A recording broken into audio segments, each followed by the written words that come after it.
Welcome back, guys. Today I'm going to be sharing with you my recipe for Bachelor Chow, as I like to call it. And basically what it consists of is just ground beef and rice, and then we're going to add some cheese just for a little bit of flavor, and then we're going to mix it all together. So it's really straightforward, it's very cheap, it's a great way to make a healthy meal, or to meal prep this really quick if you're running low on time. But it's also great as far as the macros are concerned, because we're having white rice, we're having some ground beef.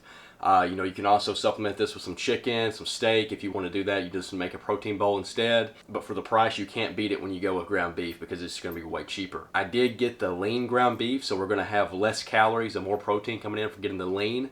But if you get regular ground beef, it's going to save you a little bit of money there. It's going to add just a few more calories. And as long as you're not on cut, you really don't have to go for the lean option. You can go with regular ground beef. If you're on bulk, I recommend going with the regular ground beef instead of lean. That way you're getting more calories in. And as long as you're straining off, some of the fat after cooking, you're going to be saving yourself a lot of calories there. I recommend if you don't have a rice cooker already, go ahead and get one. And by having a rice cooker, it's going to save you a lot of scrubbing time, because I remember, especially in high school, before I even got a rice cooker, I would always use a pan and just, use the stove. And then always, no matter what I did, there'd be a layer of burnt rice, and it'd take forever to get it off. And it would almost ruin my pan sometimes, if I wasn't washing the pot.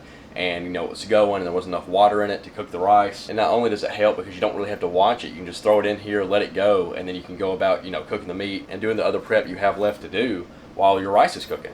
And then afterwards, it's really easy because it's non-stick. You just turn it over, dump it out in the trash can, whatever you don't eat. And before, I'd want to try to save my rice, but now I just make it fresh because I got a rice cooker. It's so much easier. So we have to have our rice, and I like using jasmine rice. It's honestly the best rice outside of sushi rice that you could possibly have. So if you haven't ever had jasmine rice and you're just doing the instant rice or whatever else you've been using, I recommend you try out jasmine. I don't like wasting food, so if I want more later tonight, tomorrow, we're going to put the meat in a Ziploc bag by itself, just ground beef by itself, and then we'll just make more rice, and then we'll mix it up when we get ready for it. But you do not mix this up and then store it all together, rice and beef all together in the fridge, because it'll get really mushy and it won't be good anymore. And that's why I just keep the ground beef separate, and it's kind of like pulling out your ingredients, but it's already cooked and ready to go. And no matter what rice you're using, I recommend washing it. So what I'll do is I'll put hot water in it, kind of stir it a little bit, and usually it'll cloud up, and sometimes it'll really cloud up more than what it's doing now. And then you just kind of rinse that off, and you kind of just pour that off the top, and then fill it back up. And I've done it so much I can eyeball it. So usually when you're making rice, you want to do a 2-to-1 ratio. So if you have 1 cup of rice, you're doing 2 cups of water. So now while we got the rice going in the background, we're going to start on our meat. And when you put it in, you want to make sure you're stirring it up, breaking it up, and not just leaving it as a loaf like it is right now. And sometimes you might want to spray the pan with some Pam, but I like using olive oil on the bottom of the pan, just to ensure it's not really going to stick, because if it sticks, it'll burn. So you just want to do just enough to be able to coat the bottom of the pan.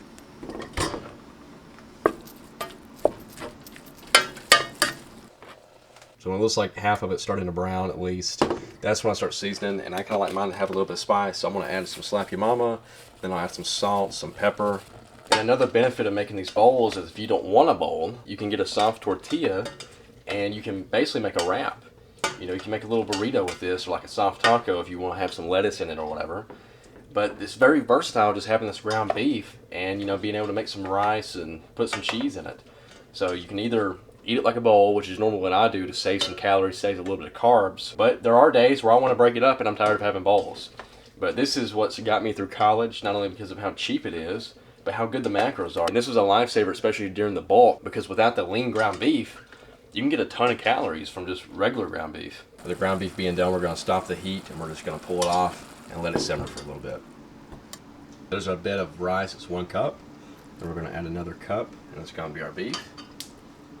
So there's about 8 ounces of beef right there, which is equivalent to 1 cup. So now here's the fun part, and that's where you get to choose the cheese. Now over here we got mozzarella, and over here we got sharp cheddar. It really depends on what you want, but the mozzarella is going to be less calories at 28 grams for both. 80 calories for mozzarella, 110 for sharp cheddar, but the sharp cheddar is going to have 1 extra gram of protein, so it basically comes down to what you want in your bowl as far as taste. If you're just really trying to short the calories, I'd go for mozzarella, which is what we're going to do today. And now I'm going to add some cottage cheese, and for those that don't know, cottage cheese is full of protein. This one having 13 grams per serving, and a serving being half a cup. So we're going to add a full serving, which is half a cup. If you want optimize for protein and calories, I would take the mozzarella or the sharp cheddar out, and I'd double the cottage cheese. But just for taste and for enjoyment, this is what we're going to do. Never had cottage cheese before, don't knock it till you try it. Now, a secret, especially in the bodybuilding community, is if you really like hot stuff or hot sauce, Red Hot is the best, tastes the best to me, and it also has 0 calories. So like the buffalo or the wing style, either one is really good in my opinion. For the macros on this bowl, the bowl is coming out to about 750 calories. It's coming out to 70 grams of protein, 27 grams of fat, and 62 grams of carbohydrates. The taste is great.